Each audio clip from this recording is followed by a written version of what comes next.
who have reminded the rest of America what it means to persevere in the face of tragedy, to rebuild in the face of war. Katrina may have swept through the city, but it did not destroy this community, and that is because of you, the people of New Orleans.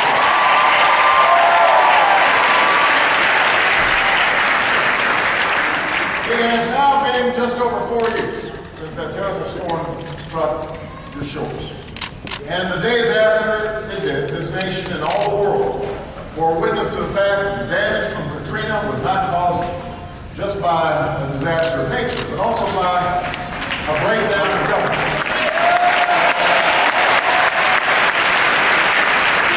The government wasn't adequately prepared, and we didn't adequately respond. And I saw the consequences of this failure during my visit here as a senator and then as a candidate for president. So when I took office as president, one of the first things I did was tell my cabinet and senior staff that our Gulf Coast rebuilding efforts and our disaster response efforts were going to be top priorities for this White House. I wanted to get it right, and I wanted us to be ready. And so far, I'm pleased to report that we've made good progress. We've got a long way to go, but we've made progress. Over the last 9 months, we have sent more cabinet members to this region than almost anywhere in the country, not just to make appearances, but to listen and to learn and help you move forward.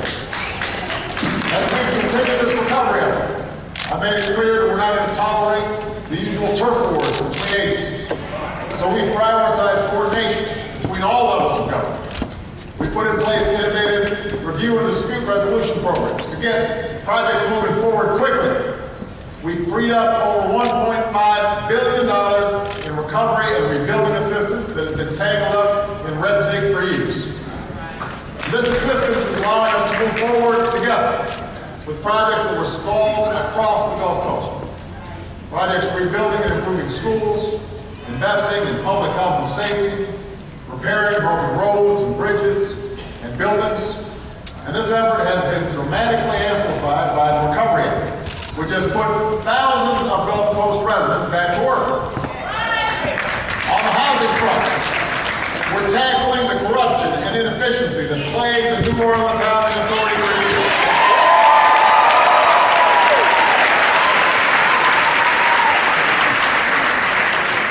We've also been able to dramatically cut the number of people who are still in emergency housing. We're moving forward, we're moving families towards self-sufficiency by helping homeowners rebuild and helping renters find affordable options. On the education front, I just visited Martin Luther King Charter School, the first school reopened in the 9th Ward and an inspiration for this city. We've also worked to be a better partner and free up funding that has allowed places like this university, right here, the University of New Orleans, University of New Orleans to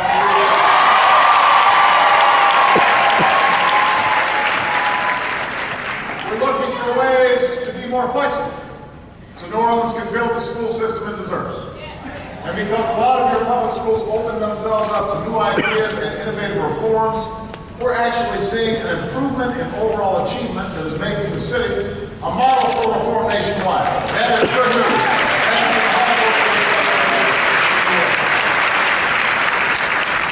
When it comes to healthcare, we've invested in supporting health centers and recruiting more primary care providers and nurses and other medical professionals to fill the shortage left by Katrina. We remain committed to building a new VA medical center in downtown New Orleans so we can better serve and care for our veterans. And to help fight crime, we're helping to hire cops and rebuild jails. So that's what we're doing in terms of rebuilding and recovery. But we're also focusing on preparedness and response so that history does not repeat itself. We are committed to making sure that a disaster like Katrina does not happen again. That means, in Washington, a focus on competence and accountability. And I'm proud that my FEMA director, Craig Fugate, has 25 years of experience in disaster management in Florida, a state that's known its share of hurricanes. And I think Republicans and Democrats will testify to his skill and experience.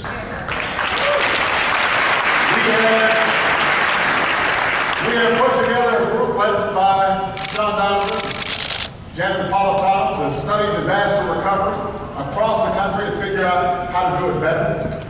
Across the country, we're improving coordination among different agencies.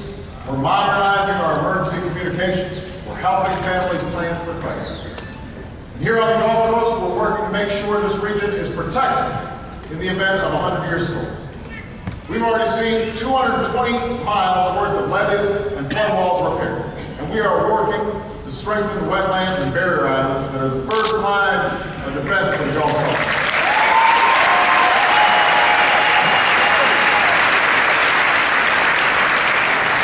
This isn't just critical to this region's physical protection, it's critical to our environment, it's critical to our economy.